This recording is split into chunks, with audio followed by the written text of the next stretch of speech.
En el último vídeo tuvimos la oportunidad de analizar lo que, según los científicos, o mejor dicho, según algunos científicos, parecen encontrar pruebas en algunas similitudes de animales que existen. Por ejemplo, tuvimos la oportunidad de hacer un contraste entre la mano o el brazo de un murciélago, de un delfín, de un caballo y de un hombre, y vimos cómo los científicos encuentran parecidos en cosas que para otras personas pues no parecen tener muchas similitudes. En fin, dejamos ahí los argumentos para que cada cual los analice y vea hasta qué punto ese tipo de argumentos son o no son sólidos. Pero mencionamos que existían lo que llamaríamos pruebas genéticas, que a medida que fue pasando el tiempo se entendían que podían dar argumentos más sólidos.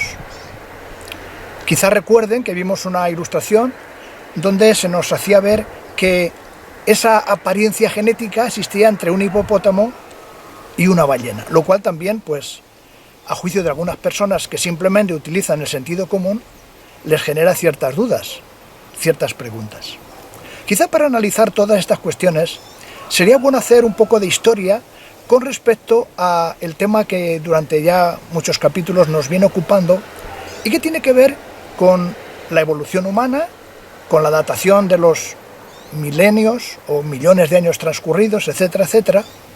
Y hoy concretamente nos vamos a permitir hacer pues un pequeño recuerdo histórico de algunos acontecimientos para saber hasta qué punto estas diferencias científicas son o no son sólidas. Me voy a referir concretamente a algo que en su momento se llamó la guerra de los huesos. ¿A qué nos referimos? Bueno, fue una guerra en la que dos prominentes, digamos, científicos de esa época, sobre todo en lo relacionado con la búsqueda e interpretación de los fósiles, concretamente Edward Drinken Coe por un lado y Othniel Charles Marsh por otro, pues llegaron a envolverse en tal situación que aquello fue declarado, digamos, una guerra, la llamada guerra de los huesos, como estoy mencionando. Exactamente, ¿qué es lo que en conclusión pudiéramos sacar de esa guerra de los huesos? Bueno, nada mejor que buscar una publicación científica que hable de cuál fue la relación entre estos dos personajes que se dedicaban a buscar fósiles, a interpretarlos, como digo, y en una de esas publicaciones se menciona lo siguiente. Los dos paleontólogos utilizaron métodos deshonestos para superarse en su disciplina, recurriendo a sobornos, robos, destrucción de huesos. Los científicos también se atacaron mutuamente en obras científicas, intentando arruinar la credibilidad del otro y dejarlo sin financiación. Con esto tenía que ver, digamos, aquella llamada guerra de los huesos. Pero esto lo que nos hace pensar es que a veces, detrás de personas que supuestamente pensamos que simplemente se limitan a dar argumentos científicos, pues vemos que a veces lo que encontramos es una lucha de egos, por sobresalir, por tener más prestigio, más prominencia, pero que claro, a la gente normal y corriente nos parece que eso es impropio de personas que se declaran científicos, que entre otras cosas consideramos son personas en búsqueda de la verdad. Y claro, tras estas rivalidades, tras estas guerras, realmente no vemos esa verdad por ningún lugar. Claro, tenemos que seguir haciendo un poquito más de historia, algo que nos lleve más a nuestros días para darnos cuenta hasta qué punto se han ido desarrollando, llamémoslo de esta manera, otras guerras que también dan luz con respecto al tema que estamos analizando.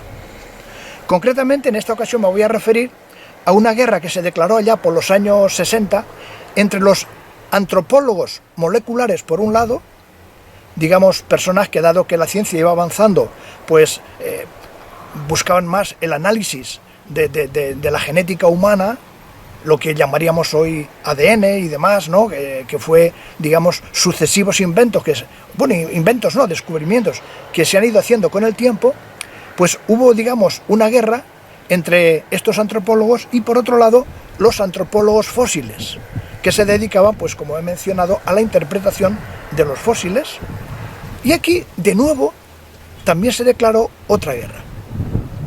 Concretamente, ¿en qué consistió esta guerra? Bueno, si tenemos en consideración, por ejemplo, lo que dos científicos dijeron con respecto a ella, concretamente nos referimos a Vincent Saric por un lado y a Alan Wilson por otro, estos hicieron sus correspondientes análisis de la genética humana y llegaron a decir que la separación, digamos, de ese tronco común que tiene que ver con los homínidos, con los monos y los hombres, se habían separado como hacía unos 5 millones de años. ¿Dónde estaba el problema? El problema estaba en que los antropólogos fósiles, a esa misma etapa, a ese mismo periodo de tiempo, habían dicho que eso no se había producido en 5 millones de años. Según sus cálculos, se había producido entre 15 y 30 millones de años. Lógicamente aquí la diferencia es notable, ¿verdad?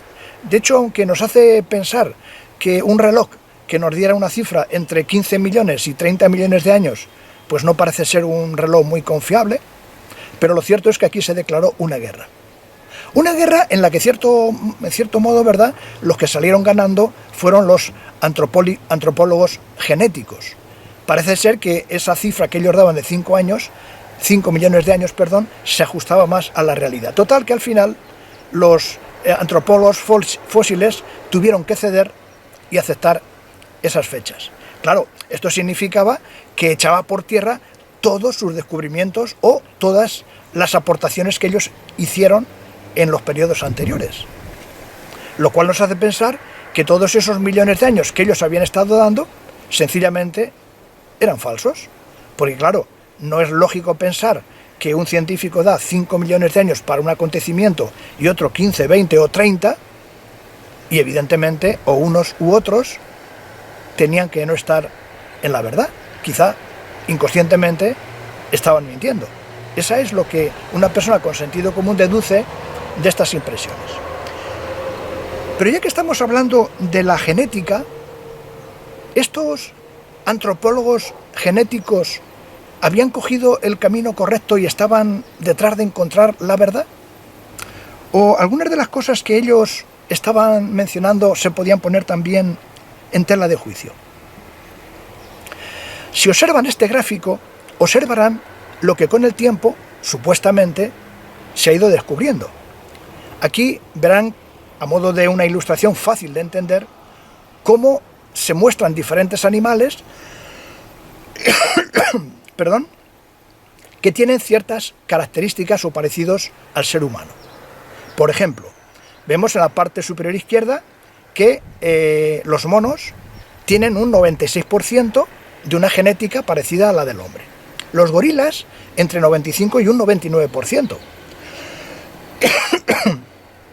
Pero es que los gatos tienen un 90%, igual que los cerdos, las vacas un 80%. Por ejemplo, observen también unas moscas un 75% y los ratones un 85%, como pueden observar en la parte inferior derecha. ¿Podemos fiarnos de estos datos? ¿O estos datos hasta qué punto merecen nuestra confianza? Bueno, si observan, por ejemplo, el siguiente titular periodístico, El País mencionaba hace unos años: hombre y ratón comparten el 99% de los genes. Y en la misma línea, por la misma época, el ABC, haciéndose eco de la misma noticia, lo transmitía del siguiente modo: solo 300 genes distinguen a humanos y ratones, genéticamente iguales en un 99%. Es curioso, ¿verdad?, que aquí estamos hablando de hombres y ratones, no estamos hablando de hombres y monos, y es curioso que prácticamente consideran como si el ser humano tuviera más parecidos con el ratón o tantos como con los homínidos, con los monos, gorilas, etcétera, etcétera, etcétera. Y esto evidentemente nos da que pensar. Pero nos da que pensar más todavía cuando seguimos investigando y descubriendo qué sobre la materia se ha ido diciendo. Por ejemplo, en este siguiente vemos cómo se hace la siguiente afirmación. La comparación de los genomas del ratón y del humano, claves para el estudio de enfermedades. ¿Por qué se mencionaba esto? Bueno, se mencionaba esto por algo curioso, ¿no? Y es porque también observaban que entre los ratones y el ser humano hay una genética que aparentemente es similar, lo que de alguna manera significa que tenemos parecidos con los ratones. ¿Pero eso es realmente así? ¿O hay algo más tras este tipo de afirmaciones? Si en esa publicación seguimos analizando con detalle lo que dice, por ejemplo, descubrimos que dice un significativo número de genes del ratón no actúan en realidad como sus homólogos humanos. Dicho de otra manera, parece ser que la genética, en cierto modo, se parece, pero hay una gran diversidad de genes y esos genes, a su vez, en los diferentes animales, tienen diferentes funciones o actúan de un modo distinto. Así que no es decir que tenemos ese 99% de una genética similar, si luego tenemos en consideración que los genes de uno y otro son totalmente diferentes. Quizá pudiéramos poner un ejemplo para ilustrarlo. Coches hay muchos. La mayoría de los coches tienen 4 ruedas, ¿no? ¿Significa eso que si uno fuera por una necesidad, tuviera necesidad de conseguir una rueda, llegaría uno a una tienda de repuestos y le sacarían una rueda para ponérsela a su vehículo y el problema estaría resuelto? Evidentemente no. Habría que ver qué tipo de rueda, de qué vehículo, de qué marca, de qué calibre. Y aunque aparentemente estamos hablando de una rueda, y he puesto el ejemplo más simple que se me ocurre, para que todos podamos entenderlo, lo cierto es que ruedas hay de muy diferentes tamaños, etcétera, etcétera, etcétera. Y eso cualquiera lo puede comprender. Bueno, pues eso no solamente pasa con la genética de los hombres y de los ratones. Existe con todo tipo de genética. De hecho, en relación a esto, el comentario decía algo más. Los estudios científicos que se publican hoy de forma simultánea en las revistas Nature y Ciencia demuestran que un significativo número de genes del ratón no actúan en realidad como los homólogos humanos. Los científicos han comprobado, entre otros, las principales similitudes y diferencias de los elementos funcionales entre ratones y humanos en función de cómo la maquinaria molecular de las células interpreta el genoma de cada mamífero. Luego, el que el ser humano y el gorila o el mono o el ratón o la vaca tengamos una genética que aparentemente pues es muy similar en grandes porcentajes, eso en realidad, ¿qué es lo que viene a significar? Eso en realidad no viene a significar absolutamente nada. Porque la genética, como demuestra este estudio, aunque todos tenemos genes, los genes son tan diferentes, tan diferentes, tan diferentes, que en realidad todo es pura imaginación. Quizá parezca un poco exagerado decir esto, pero vamos a poner un ejemplo fácil de entender.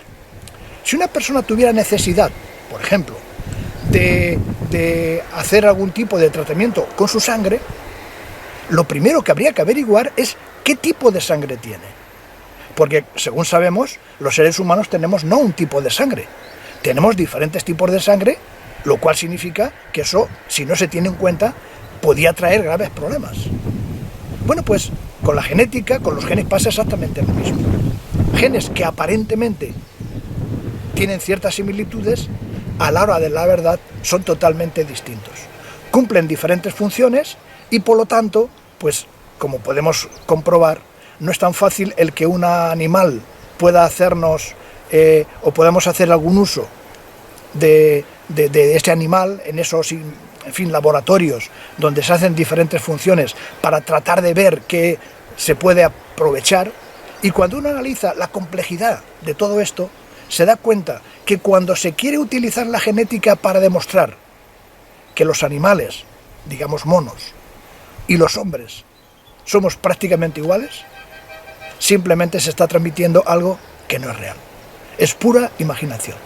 Es simplemente utilizar datos, utilizar características o parecidos para dar argumentos o dar pesos a ciertas ideas, pero que a la hora de la verdad uno descubre que esa aparente similitud realmente no existe. Lo triste de este hecho es de que se trate de pasar por ciencia, cosa que no deja de ser sino simplemente pura especulación, pura imaginación, pura utilizar ciertos argumentos para conseguir ciertos objetivos, pero que no tienen nada que ver con la realidad. Cuanto más descubrimos de la genética, más nos damos cuenta de este hecho.